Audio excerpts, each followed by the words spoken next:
નમસ્કાર વાલા પેન્શનર મિત્રો, સ્વાગત છે આપનું આપણી આ યુટ્યુબ ચેનલ ભાવેશ મકવાણા ન્યૂઝમાં।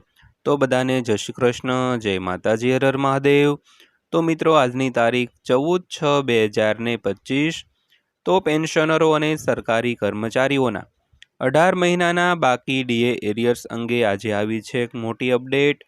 તો મિત્રો, હજી બપોરે 12:20 કલાકે જ આવ્યા છે એક મોટા સમાચાર, જેની સરળ ભાષામાં તમને સમજાઈ જાય તેવી સરળ ભાષામાં આપણે વિડીયો બનાવીને તમને માહિતગાર કરવાના છીએ, એટલે વિડીયો તમે અંત સુધી જોઈ લેજો। અને હજી સુધી જો આપણી આ ચેનલ તમે સબસ્ક્રાઈબ ન કરી હોય તો આવી જ માહિતીઓ મેળવવા માટે આપણી આ યુટ્યુબ ચેનલ પણ સબસ્ક્રાઈબ કરી લેજો મિત્રો। તો શરૂ કરીએ આજનો વિડીયો। તો વાત કરીએ તો ડીએ એરિયર્સ અપડેટ। કેન્દ્રીય કર્મચારીઓના ડીએ અંગે એક મોટી અપડેટ આવી છે, જે 18 મહિનાથી પેન્ડિંગ છે। તો હવે સરકાર કર્મચારીઓને આ બાકી ડીએ રકમ આપવા જઈ રહી છે। તો આ ડીએ ઘણા સમયથી પેન્ડિંગ છે, તો ઘણા દિવસોથી કર્મચારીઓએ તેમને આપવાની માંગ પણ કરી રહ્યા હતા મિત્રો। તો મિત્રો, ડીએ એરિયર્સ અંગે એક મોટી અપડેટ આવી છે, જેની કર્મચારીઓ તેમજ પેન્શનરો ઘણા સમયથી રાહ જોઈ રહ્યા હતા અને તેની માંગણી પણ કરી રહ્યા હતા। તો મિત્રો, એ ડીએ એરિયર અંગે આજે એક મોટી અપડેટ આવી છે। તો આજના વિડીયોમાં આપણે સંપૂર્ણ વિગતવાર સરળ ભાષામાં વાત કરવાના છીએ, એટલે વિડીયો તમે અંત સુધી જોઈ લેજો। અને હજી સુધી આપણી આ ચેનલ સબસ્ક્રાઈબ ન કર્યું હોય અને વિડીયોને લાઇક ન કર્યો હોય તો વિડીયોને લાઇક કરી અને પછી ચેનલને સબસ્ક્રાઈબ કરી લેજો મિત્રો। તો વિગતવાર જોઈએ તો વર્ષ 2020માં આખો દેશ કોરોનાની ઝપેટમાં હતો। તે સમયે કેન્દ્ર સરકારે કર્મચારીઓના ડીએને સતત રોકી રાખ્યું હતું। તો આખરે આ 18 મહિનાના બાકી ડીએ પર એક મોટું અપડેટ આવ્યું છે। તો કેન્દ્રીય કર્મચારીઓ લાંબા સમયથી આ બાકી ડીએની રાહ જોઈ રહ્યા હતા। તો સરકારે બાકી રહેલા ડીએની રકમ અને બાકી રકમ અંગે પોતાનું વલણ છે તે સ્પષ્ટ કરી દીધું છે। તો આ નવીનતમ અપડેટમાં અમને જણાવીશું કે આ બાકી ડીએ કર્મચારીઓને ક્યારે આપવામાં આવશે મિત્રો। તો મિત્રો, જે કર્મચારી અને પેન્શનરોનું 18 મહિનાનું જે કોરોના સમયગાળા દરમિયાનનું જે ડીએની રકમ જે બાકી હતી, તે બાકી રકમ અંગે એક મોટી અપડેટ આવી છે અને આ બાકી રકમ ક્યારે મળશે તેની આજના વિડીયોમાં આપણે સંપૂર્ણ વિગતવાર વાત કરવાના છીએ મિત્રો। તો સૌથી પહેલાં વાત કરીએ તો આ મુદ્દા પર એક મહત્વપૂર્ણ બેઠક યોજાઈ હતી। તો દિલ્હીમાં 18 મહિનાના ડીએ એરિયરનો મુદ્દો ફરી એકવાર મહત્વપૂર્ણ બેઠકમાં ઉઠાવવામાં આવ્યો છે। તો રાષ્ટ્રીય પરિષદની સ્થાયી સમિતિના સભ્યોની આ બેઠક સચિવની અધ્યક્ષતામાં યોજાઈ હતી। તો આ બેઠકમાં અન્ય ઘણા મહત્વપૂર્ણ મુદ્દાઓ પર પણ ચર્ચા કરવામાં આવી હતી। તો આમાં કેન્દ્રીય કર્મચારીઓ અને પેન્શનરોએ કોરોના સમયગાળા દરમિયાન સરકાર દ્વારા રોકેલા 18 મહિનાના ડીએ અને ડીઆરની બાકી રકમ સાથે ચૂકવણી કરવાની માંગ ઉઠાવી હતી। તો કર્મચારીઓ વતી શિવગોપાલ મિશ્રાએ પણ આ બેઠકમાં હાજર રહ્યા હતા મિત્રો।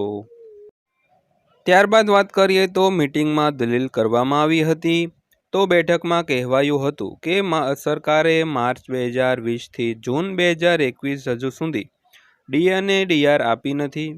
તો કોરોના સમયગાળા દરમિયાન મુશ્કેલ પરિસ્થિતિઓમાં પણ કર્મચારીઓ અને પેન્શનરોએ દેશ પ્રત્યેની પોતાની જવાબદારી નિભાવી છે, તેથી તેઓ આ ડીએ અને ડીઆર મેળવવાના હકદાર છે મિત્રો।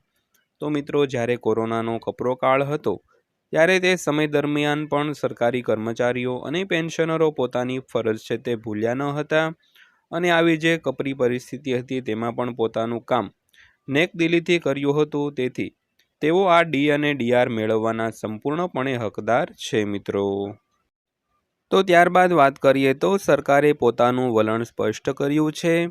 તો કેન્દ્ર સરકાર વતી નાણાં મંત્રાલયે પોતાનું વલણ છે તે સ્પષ્ટ કર્યું છે અને કહ્યું છે કે કોરોના સમયગાળા દરમિયાન દેશ આર્થિક સંકટનો સામનો કરી રહ્યો હતો, જેની દેશની આર્થિક સ્થિતિ પર ઊંડી અસર પડી હતી। ત્યારબાદ સરકારે કલ્યાણકારી યોજનાઓમાં નાણાંનું રોકાણ કર્યું અને આ નાણાકીય દબાણ કોરોના સમયગાળા પછી પણ ચાલુ રહ્યું। આવી સ્થિતિમાં ડીએ અને ડીઆરની બાકી રકમ અથવા બાકી રકમ ચૂકવવી શક્ય નહોતી। તો હવે કર્મચારીઓ સરકાર તરફથી સ્પષ્ટ જવાબની રાહ જોઈ રહ્યા છે કે શું આ બાકી રકમ છે અને બાકી રકમ છે તે આપવામાં આવશે કે નહીં મિત્રો। તો ત્યારબાદ વાત કરીએ તો સરકારે માનવીય અભિગમ અપનાવવો જોઈએ. તો 18 મહિનાના ડીએ અને ડીઆર બાકી રકમ અંગે કેટલાક કર્મચારી સંગઠનોનું કહેવું છે કે સરકારે માનવતાવાદી દૃષ્ટિકોણથી આનો વિચાર કરવો જોઈએ અને આ બાકી રકમ ચૂકવવી જોઈએ.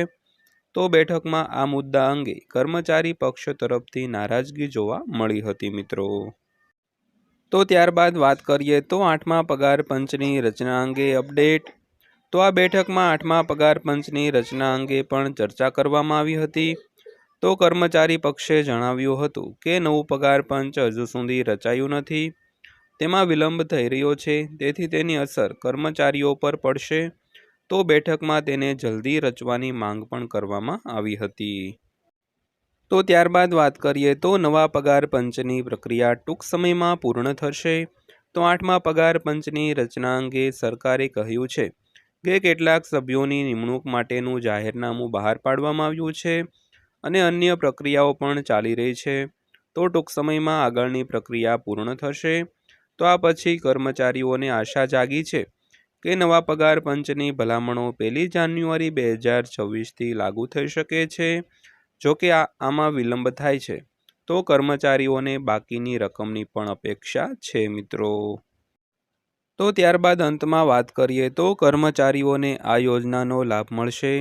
તો કેન્દ્રીય કર્મચારીઓ માટે ખર્ચ વિભાગ દ્વારા માહિતી શેર કરવામાં આવી છે કે કર્મચારીઓ માટે ગ્રુપ વીમા યોજના માટે ટૂંક સમયમાં એક નવો પ્રસ્તાવ છે તે લાવવામાં આવશે. તો તેના નિયમો અને શરતો પણ કર્મચારીઓ સાથે શેર કરવામાં આવશે. જો બધું બરાબર થઈ રહ્યું છે તો કેન્દ્રીય કર્મચારીઓ ટૂંક સમયમાં આ વીમા યોજનાનો લાભ પણ મેળવી શકશે મિત્રો.